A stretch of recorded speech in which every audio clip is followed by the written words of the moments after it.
अस्सलाम वालेकुम नाज़रीन, मैं हूं आपका मेज़बान मोहम्मद ज़कवान।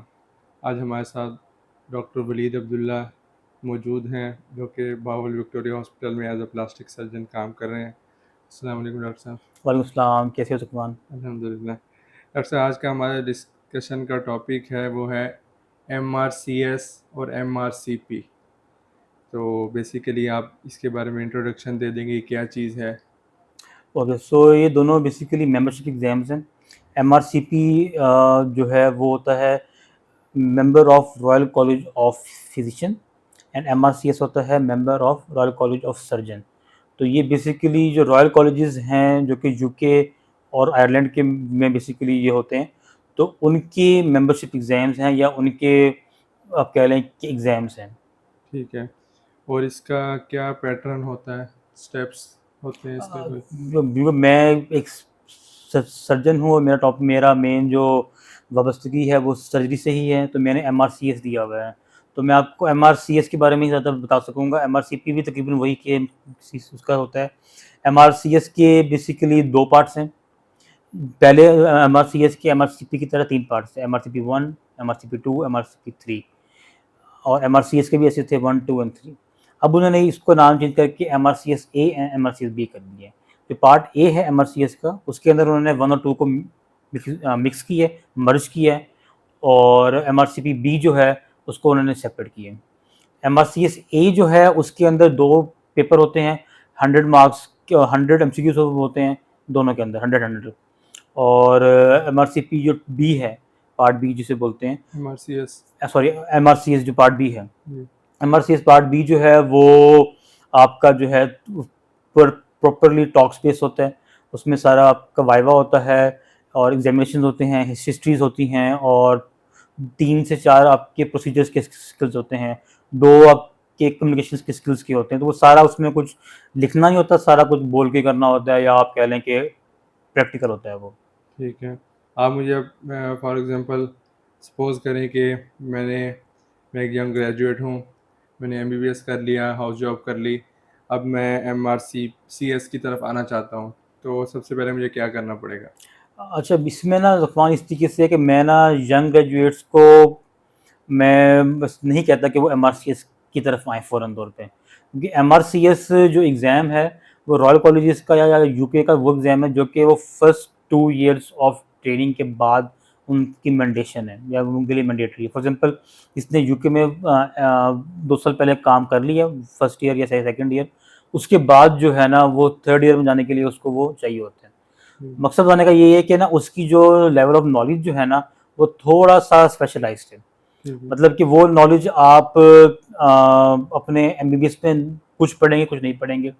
बहुत सारा नॉलेज उसके अंदर प्रैक्टिकल नॉलेज है जो कि आप ट्रेनिंग के अंदर एनरोल होने के बाद ही आप कर सकते हैं। ठीक है। ठीक है, जस्ट हाउस जॉब के बाद कुछ ऐसे हाउस जॉब हैं जिन्होंने एमआरसीएस पार्ट ए हाउस जॉब में दिया है, मतलब सर्जरी की ट्रेनिंग की, और उसका जो जो उनको पैटर्न, जो प्रैक्टिकल उसका पैटर्न था, वो उन्होंने अपने सीनियर से गाइडेंस लेके प्लस ऑनलाइन ग्रुप से लेके उन्होंने वो चीज़ें याद कर ली। ठीक है। ठीक है, और उन्होंने बाकी जो थ्योरेटिकल चीज़ें होती हैं, एनाटॉमी, बायोकेमिस्ट्री, फिजियो वगैरह, वो क्योंकि उन्होंने एमबीबीएस जो होता है फाइनल ईयर उसमें दिया होता है, तो वो उनको वहाँ से कवर हो जाता है। लेकिन ये इतना क्योंकि महंगा एग्जाम हो चुका है, तो मैं फ़ौरन राइट आफ्टर एमबीबीएस मैं एनकरेज नहीं करता। मैं कहता हूँ कि आप अपना एफसीपीएस पार्ट वन दें अगर आपने सर्जरी में जाना है तो, और वो करने के बाद आप उसके ट्रेनिंग जब आप कर रहे हों तो आप ये पार्ट ए दें, ताकि आपको, आप वही पेशेंट्स देख रहे होंगे, वही सिनेरियो आप कर रहे होंगे, तो आपके लिए वो करना ज़्यादा ईजी है। ठीक है, और पैसे भी बच जाएँगे। पैसे भी बचने की ज़्यादा बेहतर चांस है, जी। क्योंकि एज़ कम्पेयर टू प्लैब एमआरसीएस उतना आसान नहीं है। ठीक है। ठीक है, प्लैब के अंदर मोस्टली जो आपके पास लेवल ऑफ नॉलेज चाहिए होता है वो पोस्ट एमबीबीएस से पोस्ट हाउस जॉब का चाहिए होता है। ठीक है। एमआरसीएस के लिए आपको ट्रेनिंग लेवल का एक्सपीरियंस चाहिए होता है, या एक्सपीरियंस तो नहीं चाहिए होता, लेकिन उनकी रिक्वायरमेंट नहीं है, लेकिन लेवल ऑफ नॉलेज जो वो चेक करते हैं वो ट्रेनिंग के ही लेवल का होता है। तो ज़्यादा बेहतर यही है कि आप ट्रेनिंग आपने की कर रहे हो, उस दौरान आपने एमआरसीएस पार्ट दे दें अपना। ठीक है। MRCS पार्ट ए की फ़ीस कितनी है? एमआरसीएस पार्ट ए की फीस अगेन जो मैंने पेमेंट की थी, तो वो 1,30,000 के अराउंड थी। कितने साल पहले? ये हो गए हैं इसको 1.5 साल, 1.5 साल हो गए हैं। हाँ, जुलाई में मैंने लास्ट ईयर जून जुलाई में दिया था, पूरा 1 साल पहले दी थी मैंने। तो उस टाइम ये थी, ठीक है। और उसके बेसिकली ये क्योंकि यूके का है, तो उसके अंदर जो है ना मैंने 580 के अराउंड पाउंड्स मैंने दिए थे। पाउंड्स जो हैं वो ज़रा कॉस्टली हैं, इस लिहाज से दिए थे। तो आजकल के ज़माने में आप देख लें, मेरा रिसेंटली भी दोस्त ने दिया तो वो 2,30,000 का तकरीबन पड़ा है, ठीक है। Part A. और इसका सक्सेस रेट क्या है, पासिंग रेट? पासिंग रेट इसका अच्छा है, वही वाली बात है। अगर तो आपको ये लोग जज कर रहे हैं जिन्होंने उनको ST3 के अंदर अपने ट्रेनिंग्स को भेजना है, तो वो एक core knowledge of surgery plus good knowledge of anatomy, physio, pathology, perioperative care, ये चीज़ें आपकी चेक करते हैं। प्रैक्टिकल नॉलेज के अंदर, स्पेशलाइज्ड नॉलेज के अंदर वो आपका orthopaedic, urology, plastic surgery, dermatology, और इसी तरीके से जो ट्रॉमा होता है, इमरजेंसी केयर, फिर पूरी जनरल जनरल सर्जरी जो होती है, GIT, ये सारी चीज़ें आपकी चेक की जाती हैं। तो ये इसका जो बंदा ये ट्रेनिंग कर रहा है, IMM इसने दिया हुआ है, उसके लिए बहुत आसान है। लेकिन जो IMM से बहुत दूर है उसके लिए उतना ही मुश्किल है। ठीक है। और इसके लिए अप्लाई करने का क्या प्रोसीजर है? पाकिस्तान में ही रह के अप्लाई करना होता है, और इसको पेपर कहाँ देना होता है इसका, ये भी बता दें। इसका पार्ट ए का जो है ना पेपर, वो सारा का सारा ऑनलाइन है। बेसिकली जो रॉयल कॉलेज के ना 4 कॉलेजेस हैं, royal college of England, royal college of Edinburgh, royal college of Glasgow and royal college of Ireland.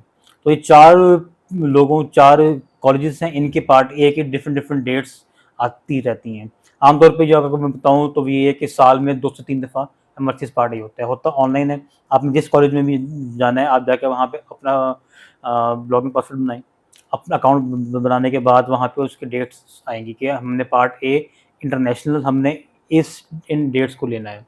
और हम वेबसाइट पे जाके, वेबसाइट के ऊपर आपको इजीली आ जाता है। अगर आपको लगता है कि मुझे बहुत जल्दी है और मैंने लाजमी देना है, आप MRCS इंटरनेशनल ना दें, आप UK जाके फ़ौरन जाके दे लें, ठीक है। तो वो डेट्स ऑनलाइन ही आती है, ऑनलाइन ही आपने पेमेंट करनी होती है। और उसके बाद इसके सेंटर्स जो हैं वो लाहौर, पाकिस्तान के मुख्तलिफ शहरों में हैं।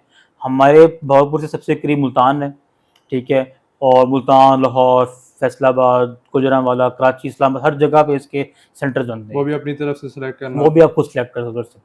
ठीक है।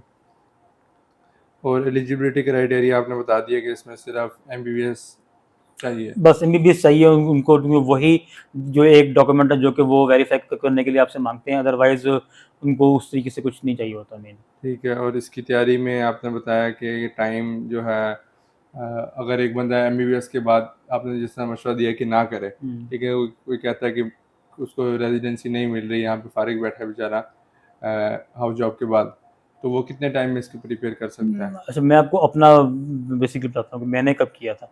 मैंने किया था पोस्ट IMM, मतलब IMM देने के बाद, IMM पास करने के बाद मैंने किया था। और मैंने इसको 3 मंथ्स दिए थे, ठीक है। 3 मंथ्स में ये था कि 3 मंथ्स मैंने लग के अराउंड 6 आवर्स 7 आवर्स की मेरी पढ़ाई थी, ठीक है। रोज़ की, ठीक है।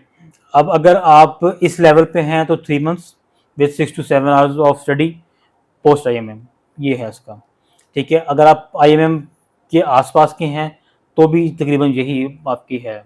पर अगर आप कहते हैं कि मैं 6 घंटे नहीं पढ़ सकता, मैं 4 घंटे पढ़ सकता हूँ, तो आप 3 मंथ्स को 4 मंथ्स में आप ले आएँ, ठीक है। आप कहते हैं कि नहीं मैं सिर्फ 3 घंटे ही पढ़ सकता हूँ या मैं 4 घंटे पढ़ सकता हूँ, तो आप उसको 6 मंथ्स की स्टडी पीरियड आप रखें, क्योंकि इसका कोर्स काफ़ी ज़्यादा है, प्लस इसके अंदर कंपटीशन बहुत ज़्यादा है। इसमें परसेंटाइल का सिस्टम होता है, तो जो परसेंटाइल के लिहाज से जो है ना, कभी इसमें 64% भी आ जाते हैं, 74% भी पासिंग रेट भी गया हुआ है, 55% भी पासिंग जो परसेंटाइल है वो उनकी गई है। तो इसलिए तैयारी का टाइम आपको अपने लिए अच्छा रखना है, इस लिहाज से कि आप किस लेवल ऑफ नॉलेज में हैं, आपके पास कितना टाइम है, कितना टाइम आप दे सकते हैं पर डे। और इसको प्रिपेयर कैसे करें? प्रिपेयर करने के लिए इसके कुछ ऑनलाइन ही इसके सारा कुछ उसका है। EMRCS के नाम से एक वेबसाइट है, सब्सक्रिप्शन है, वो $45 की आपको मिल जाती है फॉर 3 to 6 मंथ्स ना। तो वो आप दें, वो उसके अंदर सारा कुछ आपने, उसके MCQs हैं प्लस उसकी सारी एक्सप्लेनेशन है, अपने ऑनलाइन ही आपने पढ़ना है। कुछ एक आधी बुक्स वगैरह हैं। अगेन बात वही है, इसके ऊपर ना अगर आप कहोगे तो MRCS प्रिपरेशन के ऊपर हम कभी एक डिटेल वीडियो हम लोग बना लेंगे। उसमें ये है कि आपने एनाटॉमी किस तरीके से पढ़नी है, फिजिक्स किस तरीके से पढ़नी है, उन सब का अलग अलग लेवल ऑफ कंपटीशन के ऊपर ना लेवल ऑफ ट्रेनिंग के साथ साथ उनका एक टाइम टाइम पीरियड है। ठीक है, अगर जो पोस्ट आईएमएम है तो उसके लिए सिर्फ ईएमआरसीएस बहुत है, लेकिन जो अगर पोस्ट हाउस जॉब है उसको फिर एनाटॉमी भी मेडिसिनल से पढ़नी पड़ेगी, उसको फर्स्ट एड भी पढ़नी पड़ेगी, प्लस ईएमआरसीएस भी करना पड़ेगा। तो एक उसका एक आप किस लेवल पे हो उस लिहाज से तैयारी डिफरेंट है। EMRCS आपने बताई है, और इसके अलावा कोई बुक्स भी हैं? बुक्स मैंने बताई हैं कि एनाटॉमी के लिए मेडिसिनल, मिनिसनल। हाँ ये 2 बुक्स हैं अगर आप पोस्ट आईएमएम लेवल पर हो। अगर आप पोस्ट आईएमएम लेवल पर नहीं हो, उससे पहले हो, आपकी बेसिक उतनी स्ट्रांग नहीं है तो आप मिनिसनल और दूसरी? मिनिसनल ये बुक ठीक है, मिनिसनल की बुक है। दूसरा ईएमआरसीएस की ऑनलाइन सब्सक्रिप्शन है। ठीक है। और आप पोस्ट हाउस जॉब लेवल पे हैं तो? पोस्ट जॉब लेवल पे हैं फिर for anatomy I will recommend कि आप मेडिसिनल करें। स्पेशलाइज्ड जो सब्जेक्ट्स हैं उसके लिए आप ईएमआरसीएस कर लें। फर्स्ट एड करें फॉर पैथो, पेरियोपेरेटिव एंड फिजियोलॉजी के लिए। और अगर उससे भी आपको लगता है कि मेरे ईएमआरसीएस के क्वेश्चन नहीं ठीक हो रहे, मुझे अभी तक उतनी ग्रिप नहीं आई, तो राफ्टरी के नाम से एक बुक है, वो भी आप पढ़ सकते हैं। लेकिन ये सब डिपेंड करता है कि आपका कितना नॉलेज है, बैकग्राउंड कितना स्ट्रांग है, बेसिस कितनी स्ट्रांग है, तो उसके ऊपर ये सब मैटर करते हैं। इसके अलावा कोई अकेडमीज वगैरह कोर्सेज भी करवाते हैं इसके? कोर्सेज बहुत सारे हैं, इसके कोर्सेज बहुत लोग करा रहे हैं। मैंने अब खुद कोर्स नहीं लिया था कोई भी, ना ही मैं रिकमेंड करता हूँ, क्योंकि आप आज के लोग इतने ज़्यादा एमआरसीएस लोग कर रहे हैं कि आपको आपकी विसिनिटी में ही आपको ना लोग मिल जाएंगे जो कि एमआरसीएस कर रहे होंगे, तो आपको वहाँ से गाइडेंस मिल जाती है। आप उनके साथ साथ उनसे पूछते रहें और अपना तैयारी करें। तो लास्ट में आप कोई मैसेज दे दें इसके बारे में, MRCS के बारे में? एमआरसीएस के बारे में मैं यही कहूँगा कि जिस बंदे ने भी सर्जरी के अंदर जाना है वो लाजमी तौर पे एमआरसीएस जैसे ही उसकी ट्रेनिंग या जैसे उसकी पीजीशिप की पैसे स्टार्ट हों वो पैसे जमा करना शुरू कर दे और एमआरसीएस अपना बुक करा ले। 6 मंथ्स की टाइम फ्रेम रख के, या आप कह लें कि अगर उसको ज़्यादा लगता है कि मैं अभी मेरा स्केड्यूल बहुत हेक्टिक है, मैं टाइम नहीं दे पाऊँगा, तो 8 मंथ्स का रख के प्लान बना ले, अपने साथ पार्टनर ज्वाइन करना शुरू कर दे, पढ़ना शुरू कर दे। पढ़ना पहले शुरू करना होता है, उसकी ऑनलाइन पेमेंट वगैरह जो है या उसकी रजिस्ट्रेशन जो है वो बाद में करनी होती है। तो वही आप लाजमी करें। करना क्यों है? क्योंकि ये है कि एमआरसीएस जो है अगर आप पाकिस्तान में भी रहेंगे तो भी एक फ़ॉरेन क्वालिफिकेशन के तौर पे ये आपकी ऐड होगी। ये बेसिकली डिप्लोमा है, ठीक है, जो कि पीएमसी की तरफ से रिकग्नाइज नहीं है, लेकिन स्टिल जो प्राइवेट इंस्टीट्यूट्स हैं जैसे आगा खान, शौकत खान नाम, ये लोग एमआरसीएस को एक्नॉलेज करते हैं। प्लस अगर आप गल्फ वाली साइड पे भी जाएंगे तो भी आपको एमआरसीएस जो है ये लोग इसको एक्सेप्ट करते हैं, इसको एक्नॉलेज करते हैं एज कम्पेयर। मतलब आपके सीवी के अंदर एक एडिशनल पुश होगा।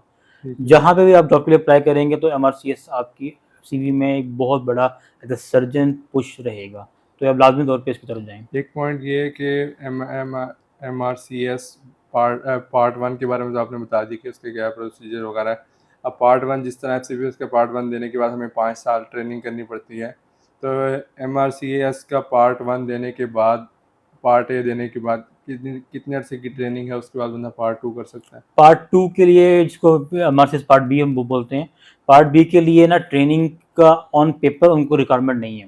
ठीक है, ठीक है, आप उसके 6 मंथ के बाद भी आप जो भी आपको सीट मिले आप अप्लाई कर सकते हो, लेकिन बात वही है कि एक थ्योरी बंदा फिर भी याद कर लेता है, उसको रट लेता है, वो चीज़ें सीख लेता है, लेकिन प्रैक्टिकल, और फिर वो प्रैक्टिकल भी जो कि आपकी मदर टंग में ना हो, मतलब कि वो सारा कुछ इंग्लिश में होना है।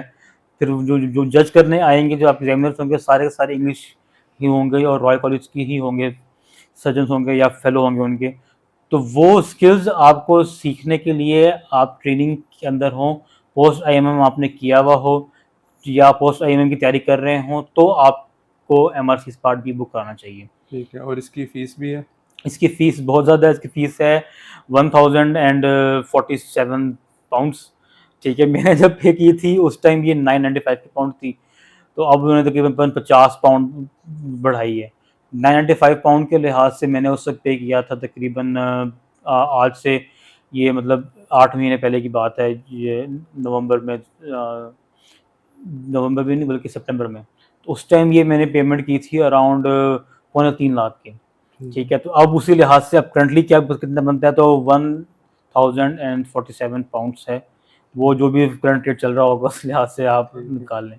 और ये पार्ट 2 पाकिस्तान में रह के देना है या इसके लिए बाहर जाना पड़ेगा? पार्ट 2 का फॉर्चुनेट चीज़ ये है कि पार्ट 2 का पाकिस्तान में 2 से 3 दफ़ा होने लग गया है। इस्लामाबाद में, कराची में 2 दफ़ा तकरीबन हो जाता है। पार्ट भी आप पाकिस्तान में रह के भी दे सकते हैं। मैंने चूँकि मेरा फ़ौरन उसके बाद ट्रेनिंग मेरी एंड हो रही थी और मैंने फिर अपना एफसीपीएस पार्ट 2 भी देना था। तो मैंने एमआरसीएस पार्ट ए करने के बाद विदिन 4 मंथ्स मैंने एमआरसीएस पार्ट बी भी दे दिया था, और क्योंकि मुझे पाकिस्तान की सीट नहीं मिली थी, तो मैंने दुबई में जाके दिया था। ठीक है। तो पाकिस्तानियों के लिए, जो हम लोगों के लिए बेस्ट चीज़ है वो ये है कि अगर आपको पाकिस्तान की सीट मिल जाए तो बेस्ट है। मिलना बहुत मुश्किल है क्योंकि लोग बहुत ज़्यादा आ गए हैं, कंपटीशन बहुत ज़्यादा है। विदिन आवर्स या 2 आवर्स सीट्स ख़त्म हो जाती हैं। तो दुबई, ओमान, ये जो है जगह हैं, कायरो, इन जगहों के ऊपर आपको सीट मिल जाती है और आप वहाँ जाके आराम से दे सकते हैं। मतलब उसमें अब सीट के लिए अप्लाई पाकिस्तान में रह के ही कर लें? अप्लाई सारा कुछ, अप्लाई, पेमेंट, उसकी वेरिफिकेशन, उसकी रजिस्ट्रेशन वगैरह सब कुछ पाकिस्तान में रह के होगा। अब और सिर्फ पेपर के लिए आपको कितने जाना दिन होगा। के लिए जाना पड़ेगा? ये बेसिकली 3 से 4 दिन का होता है एग्ज़ाम, डिपेंडिंग ऑन के कितने हैं कैंडिडेट्स। मैंने जब दुबई में दिया था तो मेरा हुआ था 2 से लेके 4 तारीख तक। तो उसमें वो आपसे एग्ज़ाम से 2-3 दिन पहले ही आपको बता देंगे कि आपका सेकंड को है या थर्ड को, या फिर आप 4th डे को है। तो आप ना रखें कि ये 3 से 4 दिन का एग्ज़ाम होता है। किसी भी दिन आपका एग्ज़ाम की आपका रोल नंबर आ सकता है। ठीक है। ठीक है डॉक्टर साहब, आपका बहुत बहुत शुक्रिया। इसमें हमने कोशिश की है कि सारे पॉइंट्स हम कवर कर लें एमआरसीएस के हवाले से। अगर अभी भी कोई कन्फ्यूजन है या क्वेश्चंस हैं तो नीचे कमेंट सेक्शन में आप लोग पूछ सकते हैं। शुक्रिया। Yeah.